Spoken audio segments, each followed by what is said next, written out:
Kok bisa ya ada perusahaan dengan valuasi 3,4 triliun rupiah dengan nilai investasi sebesar 1,4 triliun rupiah dan udah dapat atensi dari Presiden Jokowi malah masuk ke dalam status PKPU atau terancam bangkrut.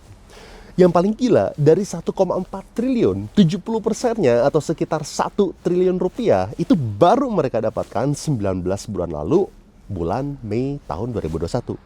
Artinya, kalau misalnya kita asumsikan 1 triliun ini habis dalam 19 bulan, Tanihub ngebakar uang 54 miliar per bulan atau 1,8 miliar per hari. Gue mau ngajak kalian buat sama-sama mengheningkan cipta untuk setiap miliar yang udah gugur, menguap, dan menjadi abu. Tanihub adalah perusahaan private ya, belum go public. Jadi informasi-informasi yang gue share ini berdasarkan research online, interview founder dan CEO Tanihub yang ada di YouTube, dan juga interview ex-pegawai Tanihub yang mau sharing informasi secara anonim. Tujuan gue bikin video ini supaya kita bisa belajar bareng dan juga supaya kita jangan mengulangi kesalahan Tanihub. Kalau misal perusahaan itu udah gagal, gampang banget buat kita ngejelek-jelekin founder dan CEO perusahaan itu. Padahal gue yakin 19 bulan lalu waktu mereka mendapatkan pendanaan 1 triliun rupiah, mereka itu dapat segala macam pujian-pujian. Wih, anak muda yang hebat. Wih, revolusioner. Wih, inspiring banget. Gue gak kenal mereka, tapi gue berharap kita semua pakai asas praduga tidak bersalah. Selama nggak ada bukti lain, gue asumsi semua petinggi-petinggi Tanihub itu udah fight sebisa mungkin supaya bisnisnya itu sukses. Apalagi gue sebenarnya suka banget sama misi perusahaannya, soalnya Tanihub itu adalah agritech yang mau menumbuhkan asap petani Indonesia dengan memberikan petani akses pasar dan serapan hasil panen, akses finansial bagi petani, dan rantai pasokan yang efisien. Sampai Pak Presiden itu sempat menyebut nama Tanihub dan Pak Ridwan Kamil juga bilang kayak gini. Jalan-jalan bergandengan tangan ke Banjarnegara beli martabak spesial. Mari majukan pertanian masa depan, Jabar juara bersama petani milenial. Tanihub inilah masa depan. Apa kelebihan Tanihub? Harga yang dibeli Tanihubnya lebih tinggi, harga yang dijual ke konsumen lebih murah. Makanya gue sedih banget rasanya kalau misalnya emang Tanihub nggak bisa melanjutkan misinya. Kesannya itu kayak kita kehilangan satu pejuang yang dulunya sangat promising. Well, life must go on dan gue apresiasi banget kalau misalnya kalian bisa like dan subscribe untuk algoritma YouTube. Gue bakal bagi video ini jadi 3 bagian. Pertama adalah bisnis Tanihub. Kedua, kenapa Tanihub bisa terancam bangkrut. Dan terakhir, apa yang kita bisa pelajari dari sini. Let's go! Tanihub adalah perusahaan yang dimulai dari tahun 2015 oleh beberapa founders. Tapi yang menjadi CEO dari tahun 2016 sampai 2021 adalah Ivan, lalu Eka, dan sejak pertengahan 2022, Tanihub merekrut CEO di luar semua co-founder alias professional hire. Bisnis Tanihub adalah agritech. Problem yang dihadapi oleh petani itu kayak gini. Contoh nomor 1, petani panen 100 kilo, buyer cuma mau beli 20 kilo, akhirnya waste. Produk petani itu adalah grade C, sedangkan buyer maunya grade A, nggak ketemu lagi. Produk petani itu adalah grade A, buyer maunya sesuai, grade A juga. Tapi petani baru panen 3 minggu lagi, sedangkan buyer butuh 2 hari lagi. Sekarang, produk petani grade A, buyer sesuai, maunya grade A, waktunya juga pas. Tapi petani maunya 10.000, buyer maunya 6.000, nggak jadi lagi. Sekarang, 4 poin udah dipenuhin dari segi quantity, quality, timing, harga.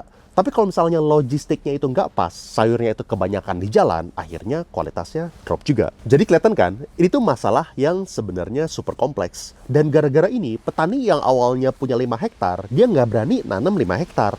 Dia nanamnya cuma 1 hektar. Daripada dia nanam 5 hektar tapi yang beli cuma 1 hektar, akhirnya apa? Tanah 4 hektar yang nggak dipakai akhirnya dijual ke pengusaha. Dengan segala masalah yang ada di dunia agribusiness, sektor pertanian itu berkontribusi lebih dari 13% terhadap PDB Indonesia dan menyerap 35% dari seluruh tenaga kerja Indonesia. Makanya kalau misalnya kita dengar masalah pertanian kita itu seperti ini, kan bikin kita greget banget ya, dan ngerasa sayang banget. Ini alasan kenapa gue sebenarnya support banget siapapun yang punya inisiatif buat solve pain points agribusiness di Indonesia. Soalnya kalau misalnya bisnis agritech itu berhasil, pasti perusahaan itu bisa naikin penghasilan jutaan petani di Indonesia. TaniHub punya 3 divisi, TaniHub, Tani Supply, dan Tani Fund. Jadi simpelnya itu seperti ini. TaniHub itu adalah yang buat nyari duit dan nyari customer. Customer TaniHub ada 2, B2B dan B2C. B2B customernya itu adalah HoReCa atau hotel, restoran, dan catering yang memberikan kontribusi 90% penjualan TaniHub. Sedangkan B2C itu adalah orang kayak kalian sama kayak gua yang bisa pesan fresh produce kayak sayur, telur, dan lainnya pakai aplikasi TaniHub. Barang-barang di TaniHub itu disuplai oleh Tani Supply. Jadi Tani Supply berharap bisa menggantikan tengkulak-tengkulak tradisional, apalagi yang suka nawar terlalu murah. Dengan TaniHub, Tani Supply juga berharap bisa melakukan forecasting secara akurat atau prediksi tanaman-tanaman yang bakal diminatin sama konsumen dalam 3-6 bulan ke depan. Jadinya, TaniHub bisa kasih masukan ke petani. Mending jangan tanam A, tanamnya B aja. Soalnya dari segi permintaan, forecastnya itu tanaman B bakal ada permintaan yang lebih tinggi. Dengan begitu, Tani Supply bisa bantu petani-petani jadi data-driven. Jadi pilihan tanaman petani bukan gara-gara si tetangga kiri atau kanan itu nanam A, makanya dia ikutan nanam A, tapi dia nanam A gara-gara menurut forecasting, permintaan sama harga tanaman A itu bakal tinggi. Jadi secara bisnis, Tani Supply itu adalah business unit yang tugasnya itu buat ngejaga stok. Buat fresh produce goods kayak sayuran dan buah-buahan, mereka beli langsung dari petani.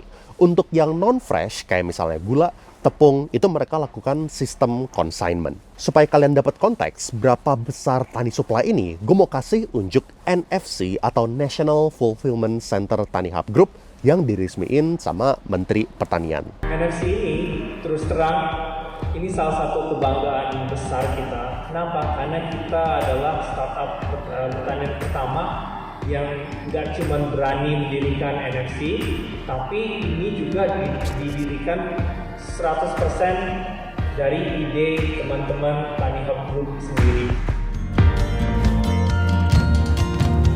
Indonesia ini baunya, jangan biarkan Indonesia hanya seperti ini, jangan biarkan Indonesia ditelan oleh negara lain. Di Tani Fund, mereka berharap bisa menjadi solusi pendanaan buat petani. Kenapa ini penting? Soalnya di mata bank, petani itu nggak bankable. Susah buat bank kasih pinjam duit ke petani, soalnya mereka nggak punya credit scoring dan mereka kebanyakan nggak punya pembukuan. Makanya, Tani Fund bikin bisnis P2P di mana investor retail bisa investasi ke petani. Buat tiga bisnis TaniHub, problem yang dihadapin itu adalah problem yang real dan problem yang besar. Dan TaniHub mau menjadi solusi yang end-to-end dari hulu ke hilir. Dari ngasih advice buat petani, tanaman apa yang paling untung, kasih pendanaan buat nanam, beli hasil tanaman, logistik ke warehouse, sortir dari segi grading dan juga berbagai macam hasil tanaman, cari pembeli, HoReCa maupun retail, sampai ke last mile delivery. Jadi ini adalah bisnis yang super masif. Dan kalau misalnya biasanya perusahaan atau individu itu fokus ke salah satu, misalnya fokus sebagai tengkulak aja, atau fokus di logistik aja, TaniHub ini handle dari ujung ke ujung. Sekarang, kok mereka bisa terancam bangkrut ya? Sekali lagi, yang tahu alasan real cuman internal TaniHub. Tapi menurut analisa gua, ada 4 masalah. Pertama, waktu COVID, banyak tengkulak-tengkulak yang tiarap. Soalnya hotel, restoran, catering itu pada tutup dan nggak boleh beroperasi. Sedangkan TaniHub di posisi yang diuntungkan, apalagi dia berbasis online dan secara operasional itu lebih nggak keganggu dibandingin sama kompetitor-kompetitor lain yang full offline. Sehingga pertumbuhan TaniHub saat COVID itu jadinya super pesat, makanya di Mei tahun 2021 mereka berhasil mendapatkan pendanaan 1 triliun rupiah. Lalu mereka invest di warehouse dan infrastruktur secara masif dan ekspektasi pertumbuhan TaniHub akan terus lanjut beberapa tahun ke depan. Ternyata di tahun 2022 setelah dampak COVID itu mulai reda dan tengkulak-tengkulak tradisional udah pada mulai aktif lagi, nggak susah buat tengkulak tradisional ngambil market share TaniHub kembali. Dan cost operasional TaniHub jadinya terlalu tinggi karena mereka udah investasi di warehouse dan infrastruktur yang terlalu masif. Padahal demand Tanihub ternyata nggak setinggi yang mereka bayangin. Dan ini nyambung ke masalah yang kedua. Apa sih yang dicari sama konsumen, mau B2B hotel, restoran, catering, maupun B2C? Yang dicari konsumen itu cuma dua, yaitu kualitas yang cocok untuk harga yang termurah. Masalahnya, investasi Tanihub itu di aplikasi, teknologi, automation proses yang ngebantu buat dapetin customer B2C maupun sistem warehousing. Dan pertanyaannya, apa dampak teknologi terhadap dua variabel yang paling penting buat konsumen? Yaitu jualan barang dengan kualitas yang cocok dengan harga yang termurah. Menurut gua, dampak teknologi itu terlalu sedikit buat naikin kualitas atau turunin harga. Makanya terbukti, nggak susah buat kompetitor tradisional lainnya ambil kembali market share setelah dampak COVID udah selesai. Soalnya, unfair advantage yang dihasilkan oleh teknologi itu ternyata nggak sebesar yang mereka bayangkan. Ketiga, gara-gara ambisi Tanihub itu gede banget, mau mengambil seluruh proses end-to-end, negatifnya mereka itu jadinya nggak fokus. Gimana-mana, gue udah bilang susah banget buat kita bikin satu bisnis. Misalnya, bisnis logistik, bisnis last mile delivery, bisnis warehousing, jadi tengkulak, jadi bank, atau jadi P2P. Dan kalau misalnya kalian jadi jago di satu, itu udah hebat loh. Dan seringkali ada jagoan di masing-masing bidang yang satu perusahaan itu didedikasikan supaya bisa menjadi yang terbaik di situ. Contoh, si cepat didedikasikan khusus logistik. P2P ada misalnya Investri, Coinworks, Amarta, dan Asetku. Kalian bayangin, udah fokus ngerjain satu bidang aja, banyak yang menjadi bermasalah. Tanihub itu berusaha untuk menjadi jago di 7 hal sekaligus. Dari ngasih advice buat petani, tanaman apa yang paling untung, kasih pendanaan buat nanam, beli hasil tanaman, logistik ke warehouse, sortir dari segi grading dan juga berbagai macam hasil tanaman, sampai ke last mile delivery. Dan kalau misalnya orang nggak punya spesialisasi, bahasanya itu adalah jack of all trades and master of none. Maksudnya itu kayak gini, kalau misalnya kita main kartu, kita tuh semuanya jack. Bagus nggak? Ya bagus, sering menang. Tapi kita jadinya nggak terbaik di apapun. Main sekop, kita kalah sama as. Main keriting, kita kalah lagi. Main hati, kita kalah lagi. Soalnya Tanihub nggak fokus, nggak punya asnya. Apalagi masalah sama perusahaan yang end-to-end, perusahaan itu ambil resiko yang jauh lebih gede dibandingkan kompetitor lainnya. Contoh, kalau misalnya permintaannya lagi turun, truk-truk dan logistik last mile delivery mereka jadinya nggak efisien sama banyak yang nganggur. Menurut gue, dorongan buat numbuh secepat dan semasif itu juga akibat tuntutan venture capital. Gue dengar dari ex-karyawan Tanihub, matriks utama itu adalah pertumbuhan gross merchandise value atau GMV, atau nilai transaksi bruto. Jadi contoh kayak gini, Tanihub kan beli dari petani, lalu cari customer. Kalau misalnya metrik yang paling dipelototin, itu adalah pertumbuhan GMV. Yang penting jumlah nilai produk yang berhasil dijual itu terus tumbuh dari bulan ke bulan, itu udah dinilai sebagai hal yang bagus. Padahal bisa aja buat ngedapetin GMV ini, unit of economics-nya itu nggak masuk akal, alias mereka itu jual rugi. Atau banyak produk-produk yang busuk gara-gara nggak sesuai permintaan pasar. Dan kalau misalnya investor itu terlalu fokus sama GMV dan bukan profitability, artinya walaupun ruginya itu gede banget, investor-investor itu malah tetap bisa dukung. Soalnya mereka mengutamakan pertumbuhan GMV. Mereka beranggapan kalau misalnya tumbuhnya itu udah gede, nanti kalau misalnya gede, baru tinggal beberes dalam-dalamnya. Soalnya valuasi perusahaan startup itu dinilai dengan GMV multiple. Makanya gue bener-bener anti banget sama valuasi berdasarkan GMV multiple. Minimal harusnya valuasi startup itu fokus ke GMV multiple, revenue multiple, sama tingkat profitabilitas, nggak bisa terlalu berat ke GMV multiple.